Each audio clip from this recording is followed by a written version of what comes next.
Evolução em Dois Mundos, de André Luiz, capítulo 14 da primeira parte, Simbiose Espiritual. Sustento do princípio inteligente. O princípio inteligente, que exercitou a projeção de impulsos mentais fragmentários para se nutrir durante largas eras, elevado ao plano espiritual na condição de consciência humana desencarnada, começa a plasmar novos meios de exteriorização em favor do sustento próprio. No mundo das plantas, com o parênquima clorofiliano, parênquima é o tecido constituído de células de mesmo diâmetro que se relaciona principalmente com a armazenagem e distribuição de substâncias nutritivas. Então ele estava dizendo o quê? No mundo das plantas, com o parênquima clorofiliano, aprendeu a decifrar os segredos da fotossíntese, retendo energia luminosa para elaborar as matérias orgânicas e lançando de si os elementos químicos essenciais através da respiração, com que assegura o equilíbrio da atmosfera. No domínio de certas bactérias, inteirou-se dos processos da quimiossíntese, aproveitando a energia química absorvida pela oxidação de corpos minerais. Entre os seres superiores, dedicou-se à biossíntese em nova troca de substâncias nos vários períodos da experiência física, para garantir a segurança própria sob o ponto de vista material e energético. Habituado aos fenômenos do anabolismo, na incorporação dos elementos de que se nutre, e do catabolismo, na desassimilação respectiva, sua existência se automatiza em metamorfose contínua das forças que alcançam sua máquina fisiológica, através dos alimentos necessários à restauração constante das células e ao equilíbrio dos reguladores orgânicos. Ou seja, ele transforma a matéria orgânica já preparada em alimento e sustento energético.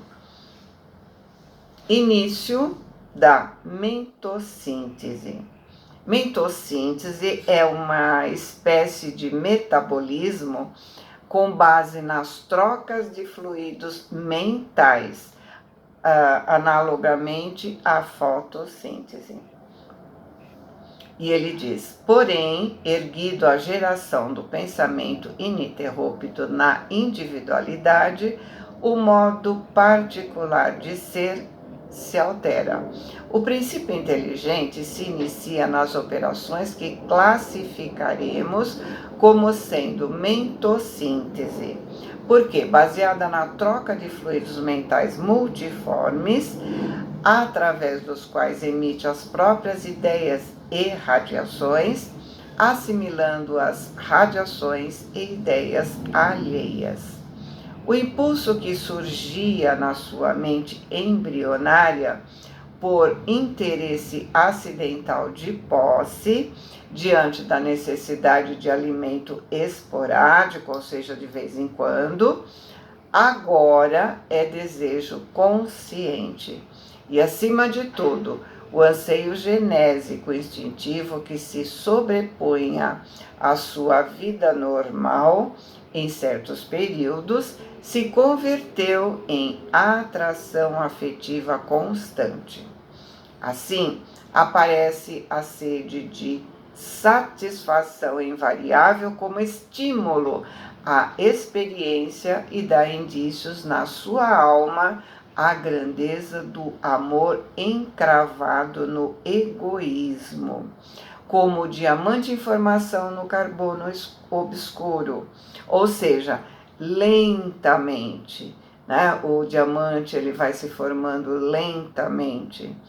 O sentimento do é meu vai se formando até chegar às noções do amor.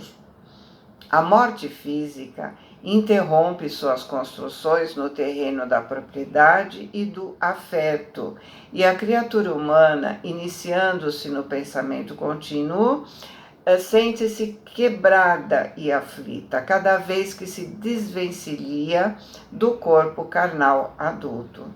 A liberação da veste densa, ou seja, do corpo de carne, impõe-lhe novas condições vibratórias, como que o obrigando à ocultação temporária entre os seus, para que se revitalizem as suas experiências, como acontece com a planta necessitada de poda para se exaltar em renovação do próprio valor. Épocas numerosas são empregadas para que o homem domine o corpo espiritual nos círculos da consciência mais ampla, porque, como deve compreender por si o caminho em que se conduzirá para a glória divina, também deve debitar a si mesmo os bens e os males, as alegrias e as dores da caminhada. Excluído aos que mais ama e ainda incapaz de entender a transformação da passagem doméstica de que foi afastado, se revolta comumente contra as novas lições da vida a que é convocado, em plano diferente, e permanece fluidicamente algemado aos que se afinizam com o seu sangue e com os seus desejos, comungando sua experiência vulgar comum, né? Nesse sentido, será razoável recordar que em seu recuado passado aprendeu automaticamente a respirar e a viver, justaposto ao hausto e ao calor alheios. Simbiose útil. Vamos ver o que é simbiose. É a associação de dois seres de espécies diferentes com influência de um sobre o outro, ou de ambos entre si, podendo essas relações serem úteis ou prejudiciais às duas partes, favoráveis ou nociva para apenas uma delas. Nesse item, ele vai falar da simbiose útil. Então, ele diz: assim, revisamos a simbiose entre os vegetais, como, por exemplo, a que existe entre o cogumelo e a alga, na esfera dos líquens, em que as hifas ou filamentos dos cogumelos se intrometem nas gonídeas ou células das algas e projetam no seu interior certos apêndices, equivalendo a complicados austórios. Um austório é uma ramificação pela qual certos vegetais absorvem o alimento, efetuando a sucção das matérias orgânicas que a alga elabora por intermédio da fotossíntese. O cogumelo envolve sua existência, mas, em compensação, a alga se revela protegida por ele contra a perda d'água e dele recolhe, por absorção permanente, água controlada, sais minerais, gás carbônico e elementos azotados, ou seja, nitrogenados, motivo pelo qual os líquens conseguem superar as maiores dificuldades do meio. Mas o processo de semelhante associação pode estender-se em ocorrências completamente novas. É que se dois líquens estruturados por diferentes cogumelos se encontram, podem viver um ao lado do outro, com talo comum, pelo fenômeno da parabiose ou união natural de indivíduos vivos. Dessa maneira, A mesma alga pode produzir líquens diversos com cogumelos variados, podendo também acontecer que um líquen se transfigure de aspecto quando uma espécie micológica, quer dizer, um fungo, se sucede a outra. Antigamente, na botânica terrestre, se julgava que os líquens participassem do grupo de criptogâmicas, mas Schwedener incumbiu-se de salientar sua existência complexa e Bonnier e Bornet, mais tarde, chamaram a si a obrigação de positivar, quer dizer, de demonstrar sua simbiose, experimentando a cultura independente de ambos os elementos integrantes, as algas e os cogumelos. Cultura essa que, iniciada no século passado, somente nos últimos tempos obteve pleno êxito, porém, evidenciando que a vida desses mesmos componentes, sem o ajuste da simbiose, é indiscutivelmente frágil e precária. Outro exemplo de agregação da mesma natureza vamos encontrar em certas plantas leguminosas que guardam em seus tubérculos nas raízes, cujas nodosidades, quer dizer, a saliência com aparência de nó, guardam determinadas bactérias do solo que realizam a assimilação do nitrogênio atmosférico, processo esse pelo qual essas plantas se fazem preciosas à terra, devolvendo-lhe o nitrogênio dado em serviço. Simbiose exploradora. Mas, além desses fenômenos em que a simbiose é simples e útil, temos as ocorrências desagradáveis, como sejam as micorrizas das orquidáceas. Micorriza é a associação simbiótica da raiz de uma planta com os filamentos do talo de determinados fungos, em que o cogumelo, fungo, comparece como sendo invasor da raiz da planta, caso esse em que a planta assume atitude anormal para se adaptar de algum modo às disposições do assaltante, encontrando por vezes a morte, quando persiste esse ou aquele excesso no conflito para a combinação necessária. Nesse acontecimento, como assinalou Caulery, com justeza de conceitos, tal simbiose deve ser catalogada na patologia comum, por se enquadrar perfeitamente ao parasitismo. Identificaremos ainda a simbiose entre as algas e animais, em que as algas se alojam no plasma das células que atacam, como acontece a protozoários e esponjas, tubelários e moluscos, nos quais se implantam seguras. Simbiose das mentes.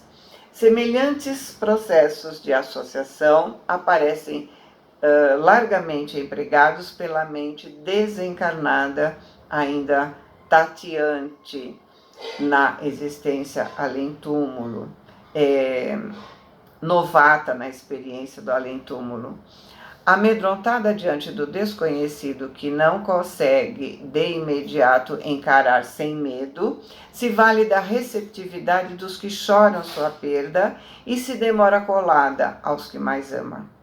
E assim, como o cogumelo que projeta para dentro dos tecidos da alga dominadores apêndices, com os quais suga grande parte dos seus elementos orgânicos por ela assimilados, o espírito sem o corpo físico lança habitualmente para a intimidade dos tecidos fisiopsicossomáticos daqueles que o asilam, que aceitam sua influenciação, as emanações do seu corpo espiritual como radículas alongadas ou sutis alavancadas de força, sugando sua vitalidade elaborada por eles nos processos de biossíntese, sustentando-se por vezes longo tempo nessa permuta viva de forças. Assim como se verifica entre as algas e os cogumelos, a mente encarnada se entrega inconscientemente ao desencarnado que controla sua existência, sofrendo temporariamente o seu domínio até certo ponto, mas, em troca, diante da sensibilidade excessiva de que se reveste, passa a viver enquanto dure semelhante influência, necessariamente protegida contra o assalto de forças ocultas ainda mais deprimentes. Ou seja, ele se declara protetor do encarnado e afasta entidades mais infelizes. Tipo assim, ele é meu, ninguém mexe. Na verdade, ele quer garantir a energia que ele está sugando. Então, para obter essa vantagem, ele defende o ser de outros que têm o mesmo objetivo. Chegou primeiro, digamos assim. Então, André Luiz dizia: a mente encarnada se entrega inconscientemente ao desencarnado que controla a sua existência, sofrendo temporariamente o seu domínio até certo ponto, mas em troca, diante da sensibilidade excessiva de que se reveste, passa a viver, enquanto dure semelhante influência, necessariamente protegida contra o assalto de forças ocultas, ainda mais deprimentes, motivo esse pelo qual ainda agora, em plena atualidade, encontramos os problemas da mediunidade evidente, médium consciente, ou da irreconhecida, em que a pessoa não sabe que está sendo influenciada, destacando a cada passo inteligências nobres, intimamente aprisionadas a cultos estranhos em matéria de fé, as quais padecem a intromissão de ideias de terror diante da perspectiva de se afastarem das entidades familiares que dominam sua mente através de palavras ou símbolos mágicos, com vistas a falaciosas vantagens materiais. Enganosas vantagens materiais, né? Por exemplo, a pessoa quer ter uma pessoa amada, então ela faz um acordo com esse irmãozinho infeliz que o ameaça se ele não cumprir o que ele pede em troca. Essas inteligências fogem deliberadamente ao estudo que as liberaria do cativeiro interior, quando não se mostram apáticas em perigosos processos de fanatismo, inofensivas e humildes, mas afastadas do progresso que garantiria a sua renovação. Então, muitos de nós acham muito mais simples essa troca do que estudar e modificar seu modo de ser, mesmo porque o retorno é mais rápido. Ou seja, ela dá o que o espírito pede, né, como a gente acabou de falar, e imediatamente consegue o que pediu, sem se preocupar com as consequências, porque elas existem, né? Devemos lembrar sempre ação e reação. Histeria e psiconeurose.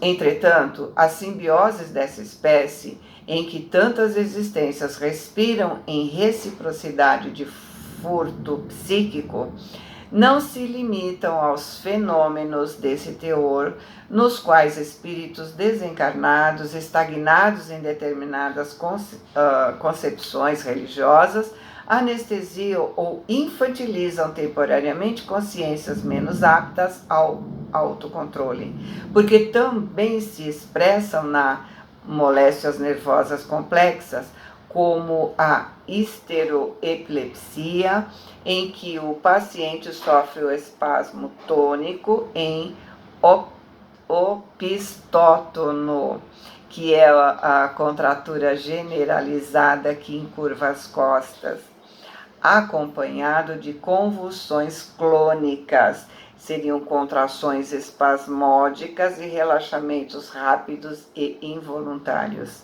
de feição múltipla, às vezes sem qualquer perda de consciência, equivalendo a transe mediúnico autêntico, no qual a personalidade invisível se aproveita dos estados emotivos mais intensos para acentuar a própria influenciação.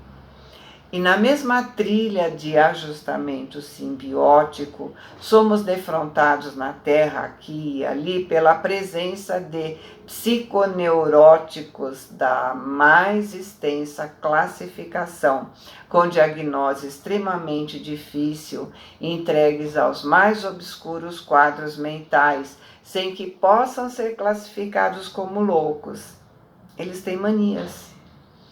Tais entidades imantadas ao corpo físico e agregadas a ele, sem o corpo da matéria mais densa, vivem assim, quase sempre por tempo longo, entrosadas psiquicamente aos seus hospedadores, porque o espírito humano desencarnado, elevado a novo estado de consciência, começa a elaborar recursos magnéticos diferenciados, condizentes com as necessidades da própria sustentação, tanto quanto, no corpo terrestre, aprendeu a criar por automatismo as enzimas e os hormônios que asseguravam o seu equilíbrio biológico, e atuando o paciente que explora, muita vez com a melhor intenção, subjuga o seu campo mental, impondo ao seu centro coronário a substância dos próprios pensamentos, que a vítima passa a acolher como se fossem os seus próprios, e assim, em perfeita simbiose, se refletem mutuamente, ambos estacionados no tempo, até que as leis da vida reclamem pela dificuldade ou pela dor, sua alteração imprescindível. Outros processos simbióticos. De outras vezes, o desencarnado que teme as experiências do mundo espiritual ou que insiste em se prender por egoísmo aos que estão na retaguarda, se possui inteligência mais vasta do que a do hospedeiro, inspira-lhe atividade progressiva que resulta em benefício do meio a que se vincula, tal como sucede com a bactéria nitrificadora na raiz da leguminosa. Porém, em outras circunstâncias, efetua-se a simbiose em condições infelizes, nas quais o desencarnado permanece contaminado de ódio ou perversidade enfermiça ao pé das próprias vítimas, inoculando-lhes fluidos letais, seja copiando a ação do cogumelo que se faz carrasco das orquídeas, impulsionando-a a situações anormais, quando não lhe impõe lentamente a morte, seja reproduzindo a atitude das algas invasoras no campo de anelídeos, conduzindo-os a longas perturbações, fenômenos esses, no entanto, que vamos estudar com apontamentos breves em torno do vampirismo como responsável por vários distúrbios do corpo espiritual a se estamparem no corpo físico. Por exemplo, as alergias, coceiras, dores físicas que estão enraizadas no perispírito pelos processos obsessivos. Lembra da Margarida do livro Libertação? Se você não lembra, dá uma recordada, tá? Ancianidade da simbiose espiritual. Assim, é justo registrar que a simbiose espiritual permanece entre os homens desde as eras mais remotas, em multifários processos de mecanismo consciente ou inconsciente, através dos quais os chamados mortos, traumatizados ou ignorantes, fracos ou indecisos, se aglutinam, se juntam em grande parte ao habitat dos chamados vivos, partilhando sua existência, absorvendo parcialmente sua vitalidade, até que os próprios espíritos encarnados, com a força do seu próprio trabalho no estudo edificante e nas virtudes vividas, ofereçam para esses espíritos materiais para mais amplas meditações, pelas quais se habilitem à necessária transformação, com que se adaptem a novos caminhos e aceitem encargos novos diante da evolução deles mesmos no rumo das esferas mais elevadas. Ou seja, nessa simbiose, o encarnado pode ajudar o espírito, porque estudando, ele vai mudar seus hábitos. E quando ele deixar de seguir as sugestões do desencarnado, que é claro que vai insistir, né? Mas se sua resistência por decisão de reforma íntima for maior, o desencarnado acaba por aceitar que não vai mais receber aquilo que ele quer. Por exemplo, fumo, bebida, né? E como ele está junto do encarnado, ele vai aprendendo pelo estudo do encarnado e também vai se modificando. Ou ele deixa esse encarnado, que não quer mais fazer as suas vontades, e vai se juntar a outro que o satisfaça. Portanto, é importante nos observarmos, verificar se estamos com pensamentos repetitivos, vontades que não tínhamos e que agora está virando hábito, e começar a se libertar desse hábito. Assim, ou ajudamos aquele que está junto de nós, ou eles vão procurar alguém que esteja disposto a satisfazer as suas vontades. Esse capítulo foi em Pedro Leopoldo, 16 de março de 1958. André Luiz. Boa semana, fiquem com Deus, amo vocês.